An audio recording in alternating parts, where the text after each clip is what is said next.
Différents faits divers nous interpellent et nous incitent à la réflexion. Ils annoncent un événement imminent et d'une grande importance. Mais comment l'analyser? En écoutant Jean-Claude qui, à la lumière de la Bible, t'accompagnera et te permettra d'être prête, d'être prêt pour le retour de Jésus. Note que les éditions spéciales sont disponibles sur YouTube.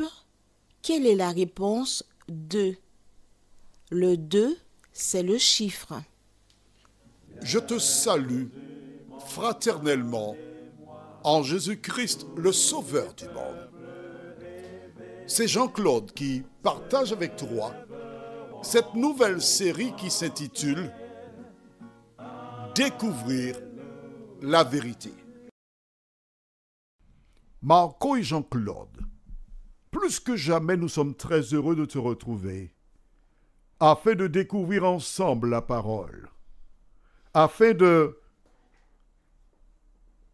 trouver la paix qui ne se trouve qu'en Jésus de Nazareth. Aujourd'hui, nous voyons, nous le rapportons. Juste avant, prions. Notre Seigneur et notre Dieu, nous voici encore en ta présence. Pour te louer, te bénir, t'exalter. Merci pour le bonheur d'être enfant de Dieu. Merci pour la joie d'avoir nos noms inscrits dans le livre de vie. Merci Seigneur pour ta présence. Et alors que tout s'écroule autour de nous, Seigneur, nous sommes heureux de savoir que toi, tu es là et tu n'abandonnes jamais tes enfants. Alors que nous prendrons le temps pour lire la parole, que le Saint-Esprit continue son œuvre en nous, qu'il nous aide à appliquer cette parole dans nos vies, afin que nous puissions jour après jour nous appuyer sur tes bras d'amour. Garde-nous dans ta paix, dans ta grâce. Nous t'avons prié au nom de Jésus et pour ta gloire éternelle. Amen. Rappelle-toi. Nous avons vu précédemment comment ces hommes furent emmenés dans la demeure de Joseph. Ils eurent peur. Ils cherchèrent toute espèce d'explication humaine. Ils tremblaient probablement. Surtout Judas qui avait promis à son père de ramener Siméon et Benjamin.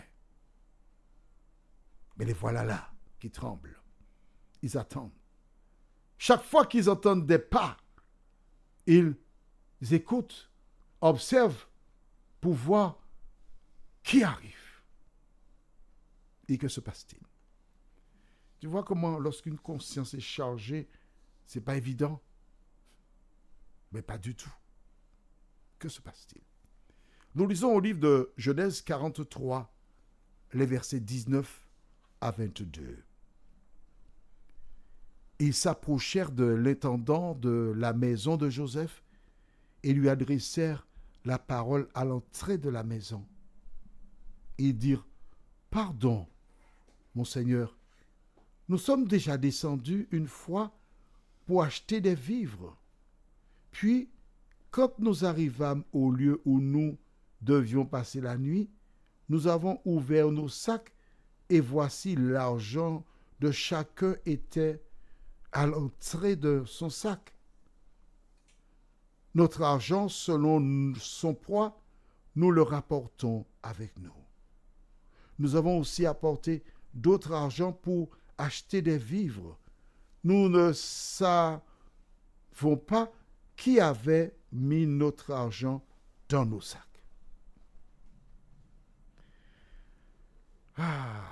Les frères de Jacob, qui sont adultes, qui ont tous plus de 40 ans, sont des adeptes au mensonge, dira-t-on. Mais oui. Où ont-ils menti? Bon, d'accord. Verset 21. Tu vois, nous ne faisons pas de course, nous sommes en train d'étudier la parole de Dieu. Et pourquoi nous l'étudions? C'est pour que tu comprennes. C'est pour que tu sois encouragé. C'est pour que tu trouves la force. Pour que tu réalises que Dieu n'a jamais choisi des personnes parfaites. Mais c'est au fil du temps que le Saint-Esprit transforme les cœurs, les pensées. Au fil du temps que l'on commence à grandir. Au fil du temps qu'on devient, pour reprendre l'expression de Saint Pierre, parfait. Que dit la Bible? Dans le livre de Proverbes, chapitre 22, au verset 6, la Bible déclare « Instruis l'enfant selon la voie qu'il doit suivre, et quand il sera vieux, il ne s'en détournera pas. » Je reprends pour toi. Bien oui. Écris dans ton cahier de 300 pages. Proverbe 22, verset 6. Instruis l'enfant selon la voie qu'il doit suivre. Et quand il sera vieux, il ne s'en détournera pas. Cela veut dire que lorsque tu es un bébé, il n'y a pas très longtemps, en fait, la semaine dernière, je suis entré dans une entreprise pour acheter des surligneurs. Quand je lis la Bible, je souligne. Et j'ai vu une jeune femme enceinte. Et j'ai profité pour échanger avec elle. Je lui ai dit, c'est maintenant qu'il te faut parler au bébé. Choisir son prénom. Et quand tu parles du fruit de tes entrailles, tu dois utiliser son prénom. C'est comme ma fille aînée. Bien avant sa naissance, nous avions tiré au sort et nous avons eu son prénom. Et chaque jour, quand je venais vers elle, je faisais avec elle ce qu'on appelle le culte, lui parler de Dieu, lui parler de ce que Dieu a mis en place pour respecter la parole de Dieu. Et je lui parlais en mentionnant son prénom. Et quand elle vint au monde, elle ne criait pas, elle poussait des cris énormes. Je me demande où est-ce qu'elle a pris ces cris-là. La sage-femme l'a baignée, l'a habillée, n'a jamais cessé de crier. Et puis, elle l'a placée dans mes bras, m'a dit, monsieur, tenez votre bébé. Elle continuait de crier. Moi, je l'ai appelée par son prénom. Elle a reconnu ma voix. Elle s'est tue. La sage-femme s'est retournée. Elle l'a regardé, le bébé. Elle m'a regardé. Je ne lui ai pas dit ce qui s'était passé. Elle a dit, ah bon? Je dis, oui, mais c'est normal. Depuis des mois, elle connaît son prénom. Je lui parle tous les jours. J'étais à l'extérieur. Maintenant, elle a reconnu la voix. Elle connaît son prénom. Voilà pourquoi elle se sent en sécurité. Vois-tu, lorsque tu es à l'ombre du Tout-Puissant, tu es en sécurité. Mais oui. Mais eux, ils avaient moussage au soleil.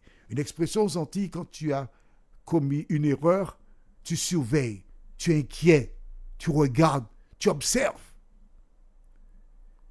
Alors qu'est-ce qu'il déclare au verset 21? Puis quand nous arrivâmes au lieu où nous devions passer la nuit, nous avons ouvert nos sacs et voici l'argent de chacun était à l'entrée de son sac. Est-ce la vérité? Non. Non. Quelle est la vérité? Alors, nous prenons la Bible, nous retournons dans Genèse chapitre 42. Et nous lisons à partir du verset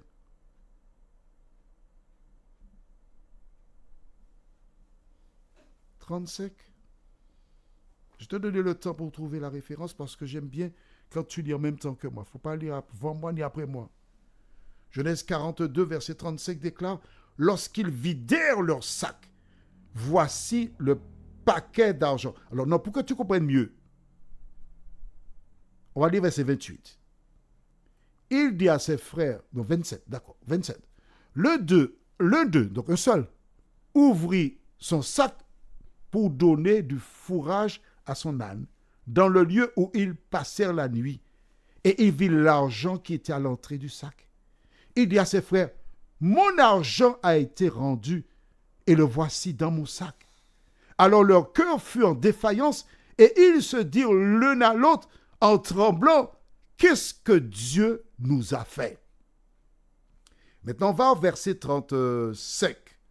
Lorsqu'ils vidèrent leur sac, voici le paquet d'argent de chacun était dans son sac. Ils virent eux et leur père leur paquet d'argent et ils eurent peur. Donc tu as vu? C'est un seul qui avait vu. Et lorsqu'ils sont arrivés là-bas, eux et leur père virent l'argent. Alors pourquoi j'ai voulu faire ressortir cela? C'est pour t'encourager. Rappelle-toi, Judas, c'est la tribu de Judas. C'est lui qui a vendu Joseph, le commercial. Et de ces 12 hommes, dont là, alors Benjamin n'est pas concerné puisqu'il n'était pas là. Donc voici 10 menteurs qui vont dire à Joseph que c'est lorsqu'on s'est arrêté en chemin, ils n'ont pas dit la vérité. Mais qu'est-ce qui s'est passé? Au fil du temps, l'Esprit de Dieu les a visités. Pour l'instant, tu t'adonnes à l'alcool. Pour l'instant, tu t'adonnes à la drogue ou à autre vice quelconque. Tu as un problème. N'oublie pas, nous bronchons tous de différentes manières. Mais je t'invite à garder tes yeux sur Jésus. Je t'invite à ne pas te décourager.